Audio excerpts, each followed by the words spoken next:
sallallahu alaihi wasallam wa ala azwajihi wa dzurriyyatihi yu'li darajatihim fil jannah yanfa'una bi asrarihim fid dini wa dunyal akhirah wa yaj'aluna min hisbihim wa yarzuquna mahabbatahum wa yatawaffana ala millatihim fi zumratihim bil afiyatin wa salamatin lahumul fatihah. Ar-Rahman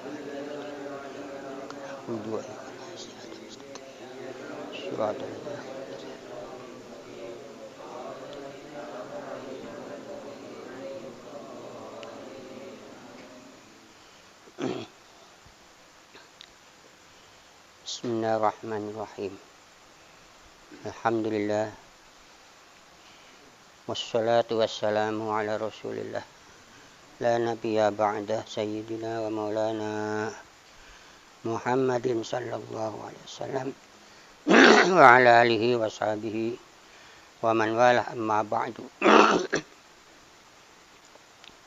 Qala musanniful kitab rahimahullah. As-sifatul khamisatu al-wajibatu lahu ta'ala al-qiyamuhu bi nafsi ay bi zati wa ma'nahu al-istighna' 'anil mahalli wal mukhassisi wal mahallu zatu wal mukhassisu al mujid wa ma'na qaunillahi ta'ala qa'iman bi nafsihi annahu ghaniyun an dzati yakumu biha wa ghaniyun an mujidu li'annahu ta'ala wal mujidu lil asya. Ada jemaah, kita melanjutkan dari uraian yang sudah berlalu, jadi sudah kita uraikan kemarin sampai kepada pembahasan tentang bersifatan mukhalafah lil hawadis. Dan pembahasan yang kelima, sifat yang kelima ini wajib bagi Allah bersifat qiyamuhu binafsi. Artinya wajib bagi Allah bersifat berdiri dengan zatnya sendiri.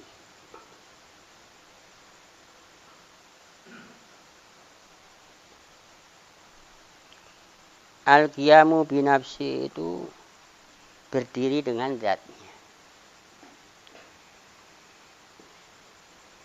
Ai binafsi, dengan nafsi itu nafsun itu bimana zat. Ai secara makna bizat. Kita harus tahu apa namanya zat. Ada pembahasan yang sebelum zat itu bukan sifat.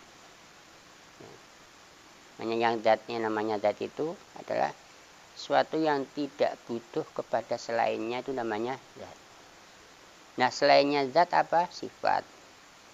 Namanya sifat itu apa-apa yang menuntut kepada selainnya. Artinya sifat itu yang menuntut kepada zat. Nah, di sini binafsi ay bizat. Binafsi dengan dirinya itu bimana adalah dengan zat. Wa ma'nahu, yang artinya dan arti daripada zat atau qiyamuh binafsi itu adalah istighna 'anil mahalin wal mukhassis.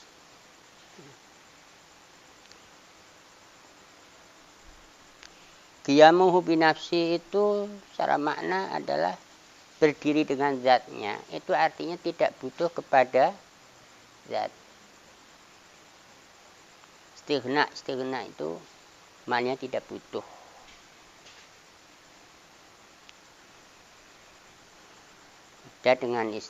Beda dengan ghani atau asal kata ghani itu secara umum itu maknanya, secara bahasa umum itu maknanya kaya. Ya. Ya, kita mengartikan bahasa umum Tuhan Maha Kaya, Tuhan itu kaya. Apa buktinya Tuhan itu kaya? Buktinya Tuhan itu memiliki langit, bumi, seisi langit dan bumi, yang memiliki seisi langit dan bumi. Lah, kalau begitu, nah sebelum adanya langit dan bumi punya apa? Nah, bisa sampai Tuhan itu namanya kaya itu punya kaitan kepada yang lainnya. Ya, namanya kaya itu punya kaitan dengan kepemilikan. Ya, punya milik banyak itu disebut kaya. Kalau nggak punya, sebelum ada langit dan bumi, bisa ngomong Tuhan nggak punya apa-apa, kan begitu ya. Itu nggak pas makna demikian. Lah, kaya dalam arti di sini itu istighna, itu maknanya bagi Tuhan itu tidak butuh, maknanya tidak punya kebutuhan. Kalau orang itu kaya berarti berkaitan dengan apa? Dengan harta bendanya. Lebih kaya bagi Tuhan itu tentu maknanya beda dengan makna kaya kepada makhluk. Kita sudah bahas ya di dalam makna mukhalafah lil hawadis atau mukhalafah lil makhluk. Tidak sama dengan makhluk. Baik zatnya maupun sifatnya maupun perbuatannya atau kerjanya. Istighna anil mahal artinya di sini tidak butuh kepada zat.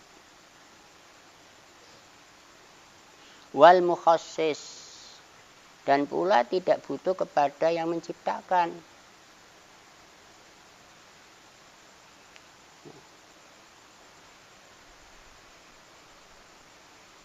Wal mahal itu adalah zat. Mahal itu punya makna adalah zat. Kalau mahal, kalau secara bahasa umum mahal itu maknanya tempat.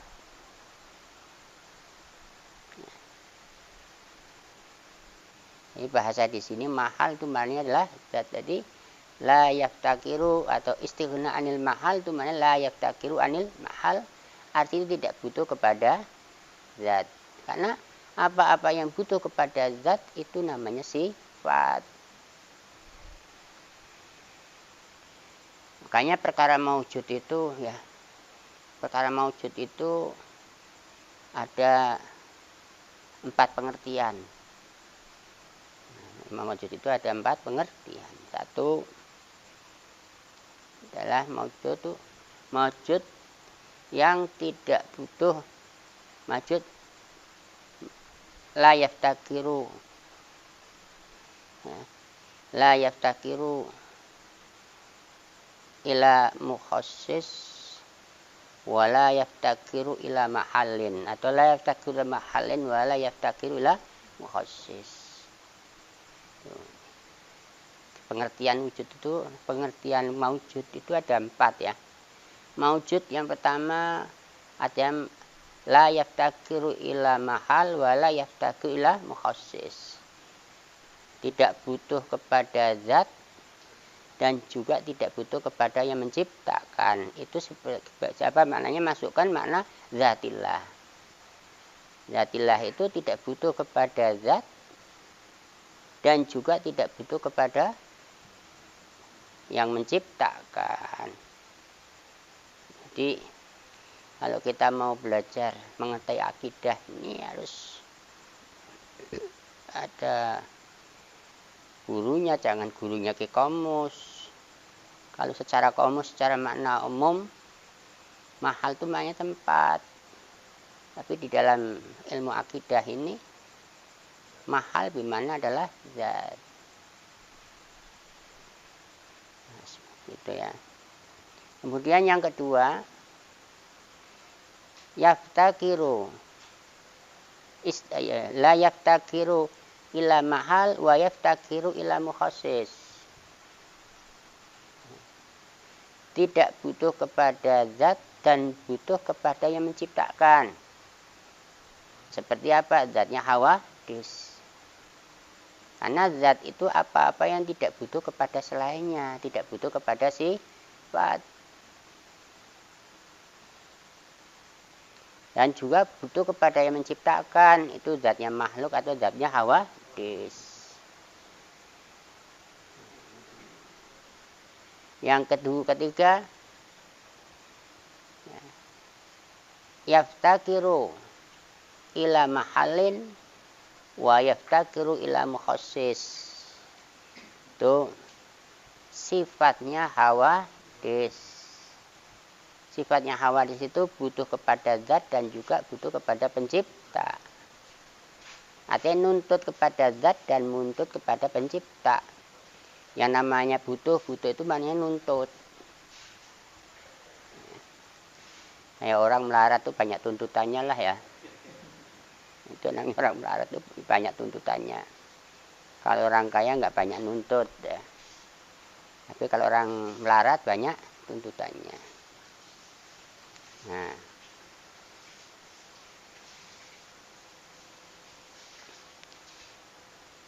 dan yang keempat, artinya qaimun bil mahal, qaimun bi mahalin wala yuhtaj lil mukhassis.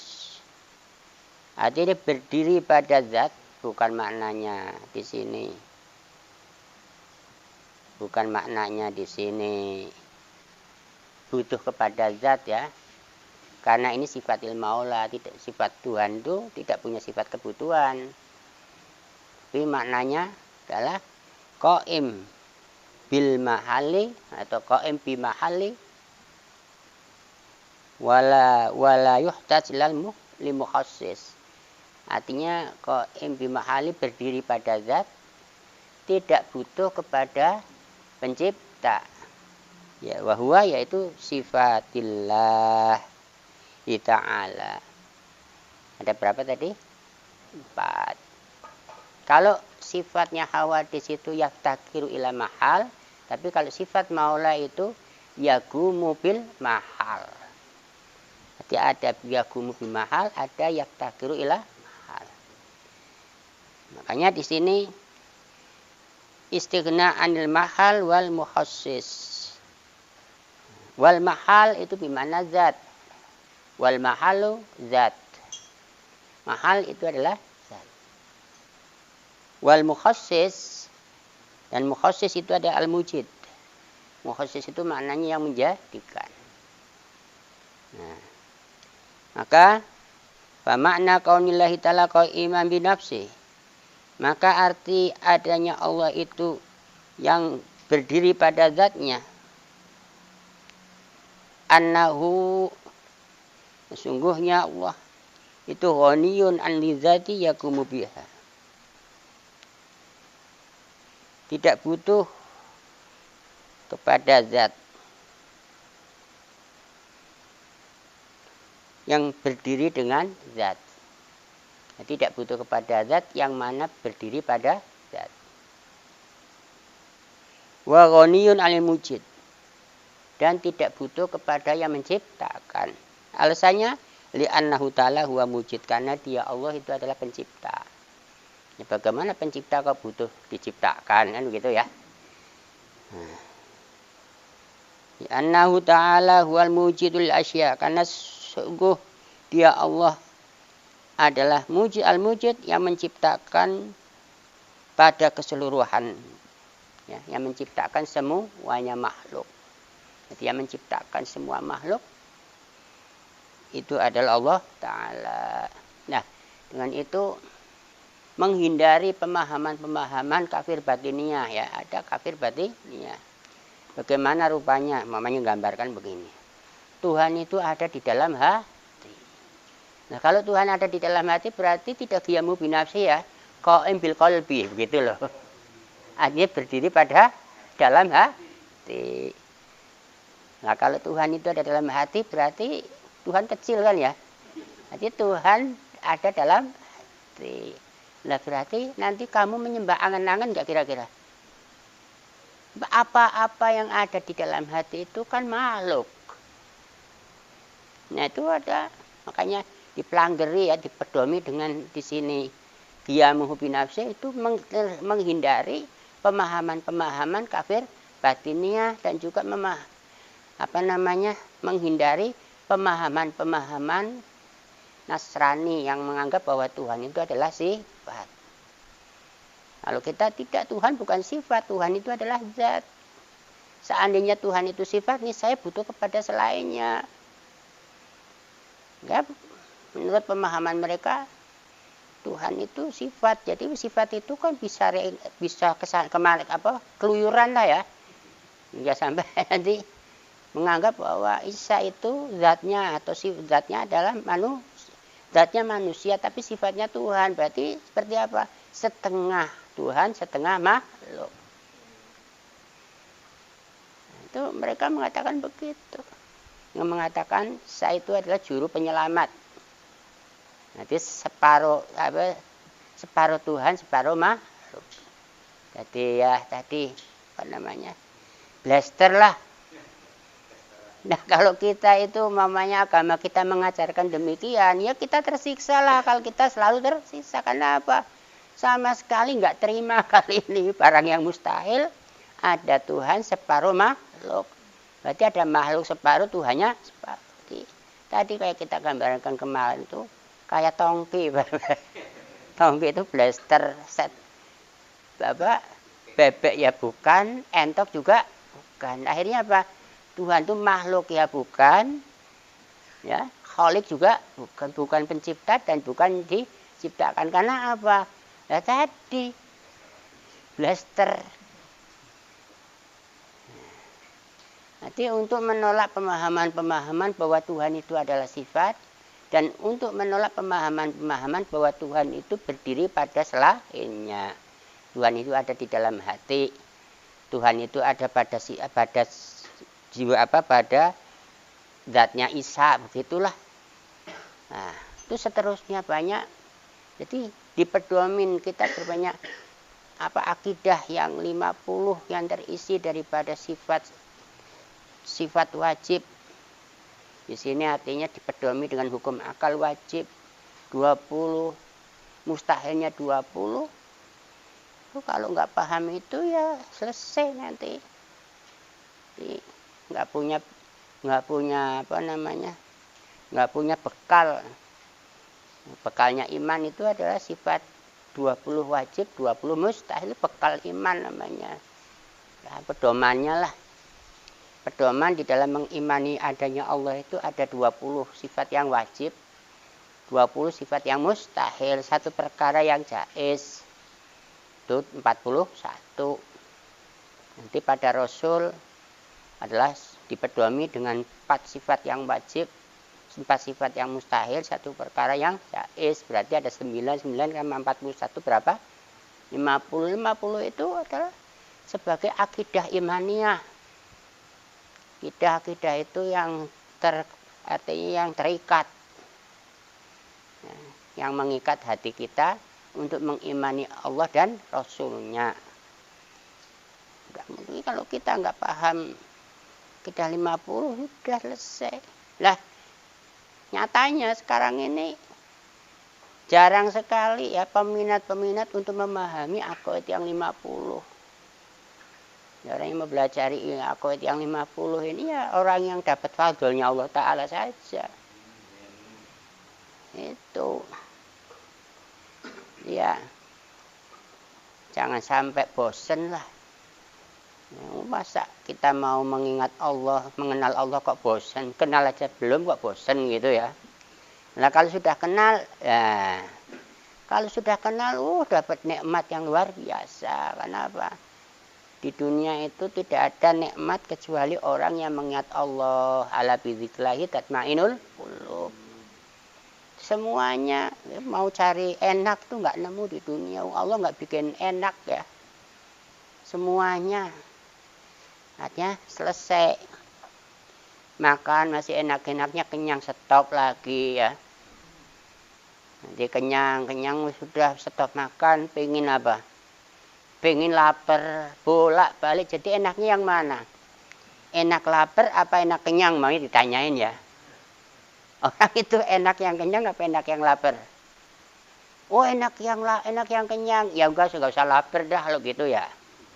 Kenapa orang sampai cari nafsu makan gitu kan? Cari nafsu makan gara-gara kepingin pengen lapar, karena kalau nggak lapar nggak ada nafsunya. Orang bisa nafsu makan karena apa? Karena lapar. Pengen lapar, cari lapar dulu, lari-lari, kadang cari obat biar nafsu makan. Habis makan nafsunya selesainya kapan? Ketika kenyang. Kenyang kepingin apa? Nah, enak ya kalau tidur, seluruh tidur terus ya. Kalau enak tidur, udah seluruh tidur terus, bosan nggak? Bosan. Kalau enak, tolok ukurnya enak apa? Tolok ukurnya enak itu nggak bosan. Nah, sesuatu yang membosankan itu nggak enak kan ya? Nah, itu. Jadi, kalau umpamanya ya orang yang sudah kenal kepada Allah, mengingat Allah, hatinya itu terasa nikmat sekali, nggak ada bosannya. Masa kenal sama penciptanya kok bosan? Karena selalu tiap saat kita butuh sih. Kita butuh apa? Butuh pemberiannya, butuh kebaikannya. Sekecil apapun pemberiannya itu dibutuhkan. Karena kita ini ya akan hidup 2 kali, kata begitu kan. Kata hidup 2 kali. Hidup di dunia, juga hidup di akhirat. Di dunia dapat kebaikan, dapat nikmat iman. Di surga dapat nikmat kumpul sama orang-orang soleh. Nah, kalau di dunia saja jarang ketemu sama orang soleh ya jarang itu sudah pernah ketemu lah. Nah, kalau sama sekali nggak pernah ketemu sama orang soleh, udah alamat deh.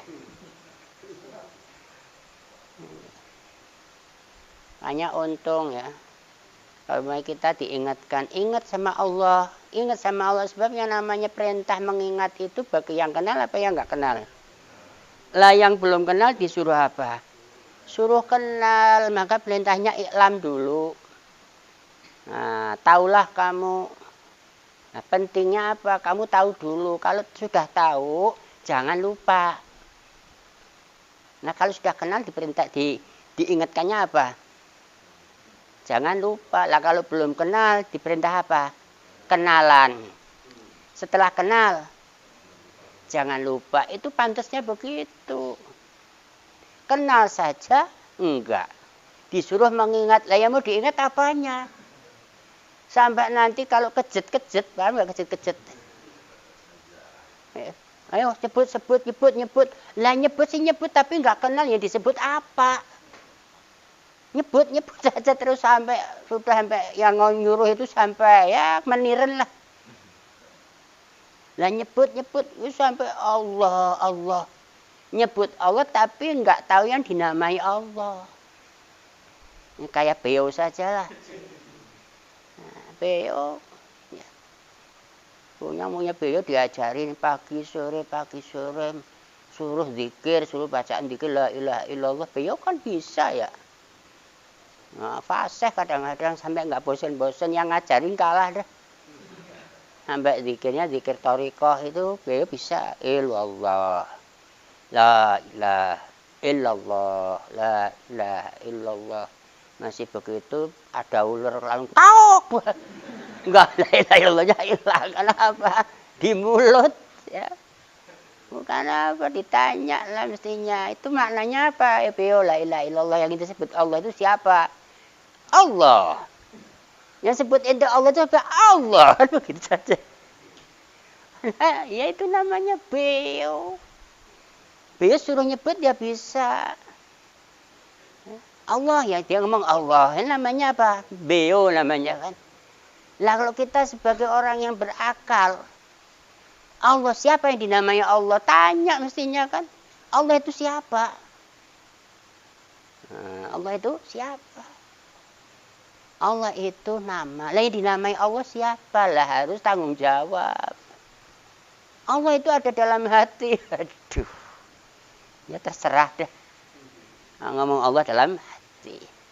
Jadi Tuhan itu ada dalam hati. Berarti ente nyembah apa yang ada di dalam hati ente? Ya gitu kan?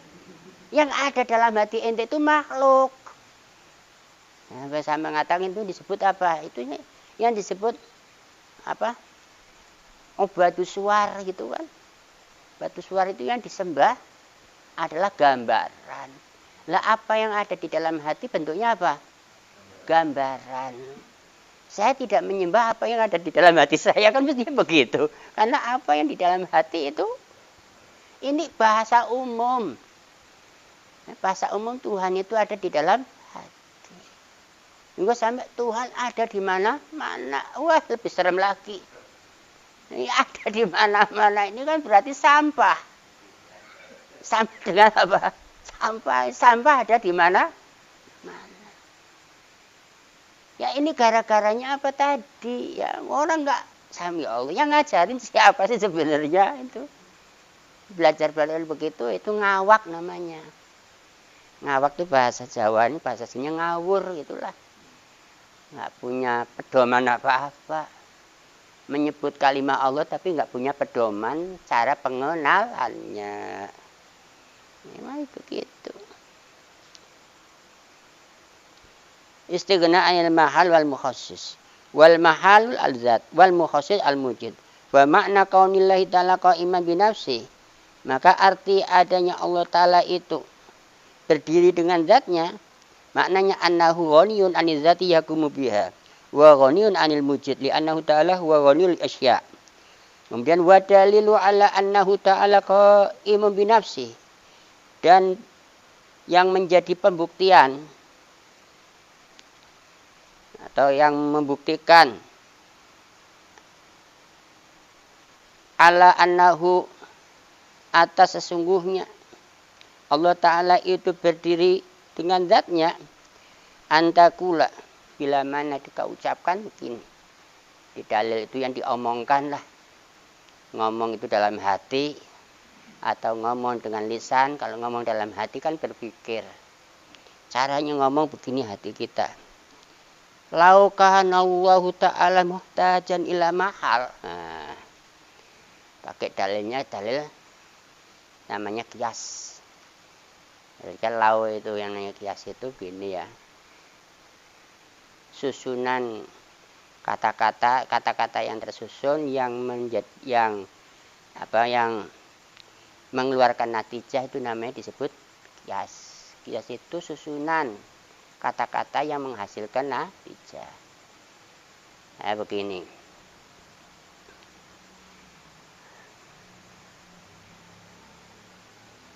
Yang namanya siang itu selalu bergandengan dengan munculnya matahari. Tiap-tiap matahari itu muncul, niscaya terjadi siang. Lah, seandainya matahari itu tidak terbit, pakai seandainya nih ya, matahari terbit dengan matahari tidak terbit, itu kan susun kata-kata. Seandainya matahari itu tidak terbit, niscaya tidak timbul siang. Jadi menyimpulkan timbulnya siang, timbulnya matahari, timbulnya siang. Jadi timbulnya matahari adanya siang. Seandainya matahari itu tidak timbul siang. Nah itu berarti hasilnya apa? Hasilnya tadi siang itu adanya siang itu dengan timbulnya matahari. Nah, itu ada kias begitu. Jadi kalau ngomong begini, seandainya adanya Allah Ta'ala itu butuh kepada mahal, butuh kepada zat yang berdiri pada zat, itu seperti butuhnya warna putih kepada zat atau pada jirim, itu niscaya lakana sifatun. Seandainya Tuhan itu butuh kepada zat, sebagaimana warna itu butuh kepada jirim, niscaya Tuhan adalah sifat. Karena yang namanya sifat itu apa-apa yang berdiri pada zat. Karena sifat itu tidak berdiri sendiri. Nah, andainya Tuhan itu tidak berdiri sendiri, niscaya Tuhan berdiri kepada seperti tadi, ya, seperti warna tadi, putih itu kan warna ya, mau putih mau ireng itu warna.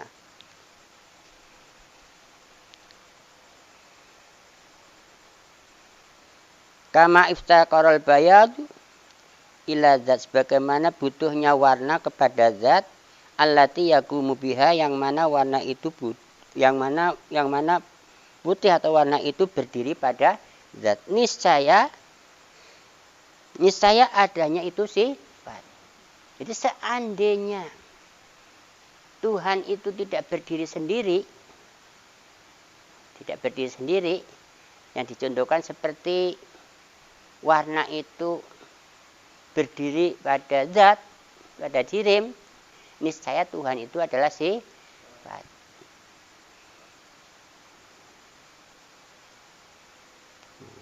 Kama anal bayat masalan, sebagaimana gambarannya tadi, warna itu adalah sifat.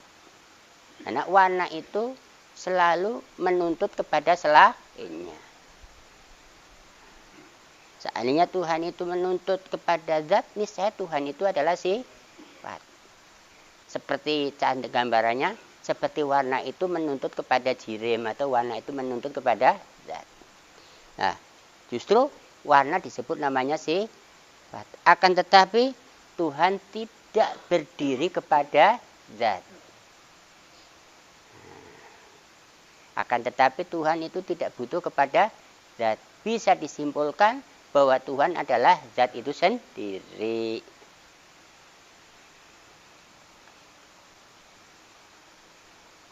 Wallahu ta'ala la yasihhu an yakuna sifatun. Dan Allah Ta'ala tidak sah apabila adanya Tuhan itu adalah sifat.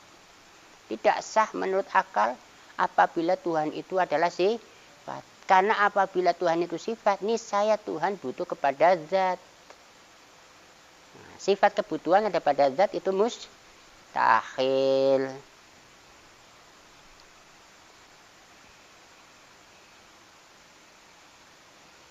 Nah, di sini wallahu ta'ala la yasihu an yakuna sifatun li'annahu, karena sesungguhnya Allah Ta'ala mutasifun bisifat. Karena sesungguhnya Allah Ta'ala itu adalah persifatan, ya.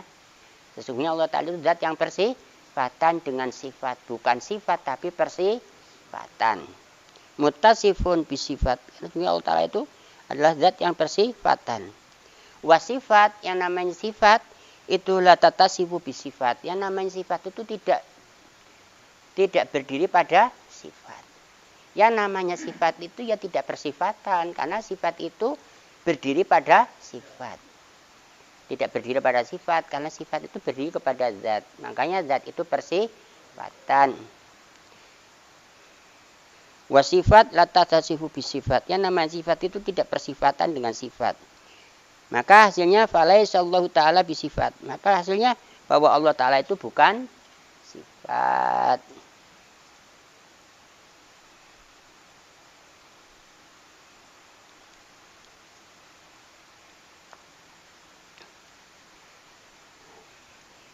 Dua, walau iftaqara ila mujid.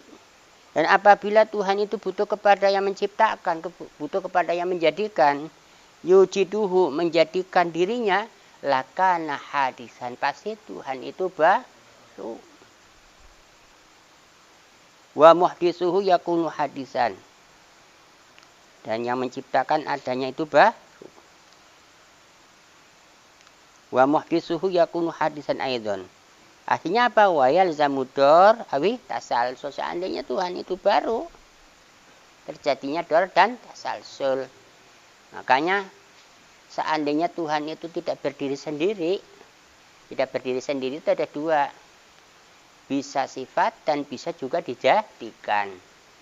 Nanti apa yang tidak berdiri sendiri itu ya butuh kepada pencipta dan butuh kepada zat, itu tidak berdiri sendiri. Kayak misalnya gelas ini tidak berdiri sendiri. Kenapa zat tidak berdiri sendiri? Padahal gelas itu adalah zat misalnya. Ya karena gelas itu butuh kepada yang mendirikan, butuh kepada yang menciptakan. Gedong ini berdiri sendiri enggak? Alam ini berdiri sendiri enggak? Ya enggak, karena apa-apa yang tidak berdiri sendiri itu butuh pencipta. Nah, seandainya Tuhan itu tidak berdiri sendiri, saya Tuhan itu ada yang mendirikan.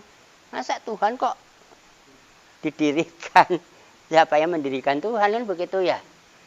Maka Tuhan ada yang mendirikan, tanya siapa yang mendirikan Tuhan? Karena kalau Tuhan itu didirikan, niscaya Tuhan itu tidak bersifatan kita maupun bakok. Lah kalau tidak bersifatan kita maupun bakok, Tuhan itu baru. Apabila Tuhan itu baru, bagaimana? Ya mustahil. Mustahilnya dor dan tasalsul.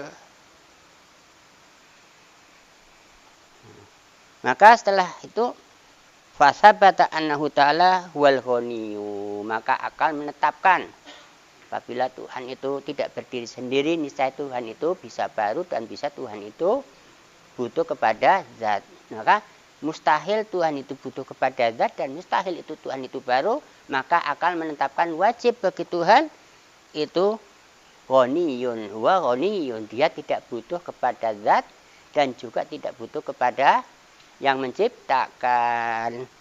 Hasilnya itu qiyamuhu binafsih.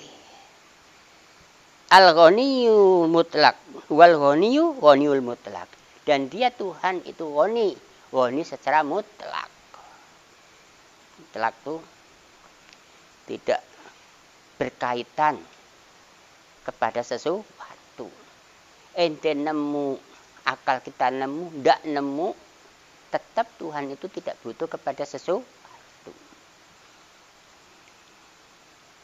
Wa ghaniyyu ghaniyul mutlak. Artinya ayat ditafsirkan ghaniyun an kulli syai'in.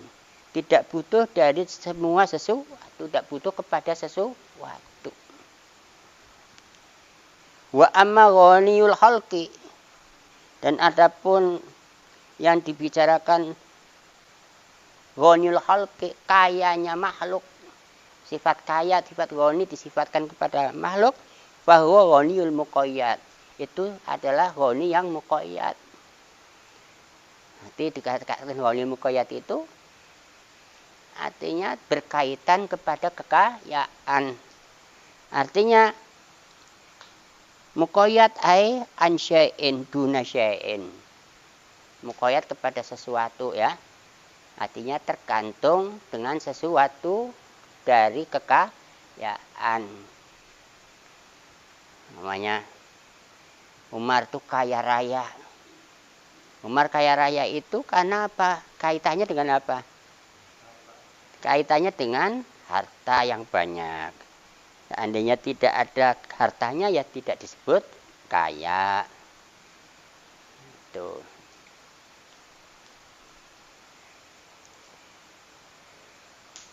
Wallahu yatawalla hadaka. Kita berharap dan Allah lah kita berharap mendapatkan petunjuk. Hanya Allah lah yang memberi petunjuk. Dan hanya Allah lah yang menjadikan kita keselamatan. Kemudian as-sifatu sadisatu, sifat yang keenam. Wajib bagi Allah Ta'ala bersifat wahdaniyah. Wajib bagi Allah Ta'ala bersifatan esa. Esa fi zati wasifati wal af'ali. Esa di dalam zatnya, esa di dalam sifatnya, dan pula esa di dalam perbuatannya. Bimakna az-zati ta'addud wa makna kaunillahi ta'ala wahidan fi zatihi anna zatu ta'ala laysat muraqabatan min ajza'i wa tarkib yusamma kaman mutasil wa bimakna annahu laysa zat fil wujud wala fil imkan tasyabaha zatahu ta'ala wa hadzal musyabahatul mustahilatun wallahu a'lam. Akan kita bicarakan pada malam besok insyaallah. Al-Fatihah. Bismillahirrahmanirrahim. Alhamdulillahirabbil alamin. Arrahmanir rahim. Iyyaka na'budu wa iyyaka nasta'in. Shiratal ladzina an'amta 'alaihim. Ya Rabbana tarafna bi annana tarafna anna ashrafna 'ala al-Allah fadub 'alaina tauba taghsil kulli hawbah sullana al-'awrati wa amin ra'ati waghfir li walidina maulidina wal ali wal ikhwani wa sairil وكل ذي محبة أو جيرة أو صحبة مسلمين أجمع آمين يا ربي أسمع فضلا وجودا منا حساب منا بالمصطفى رسول نرضى بكل سر وسلام ربي علي عد الحب آله وصحبه عدد تأسيسهم بي والحمد لله في البدء والتالي أن ربك رب العزة عما يصفون إلا رب العالمين.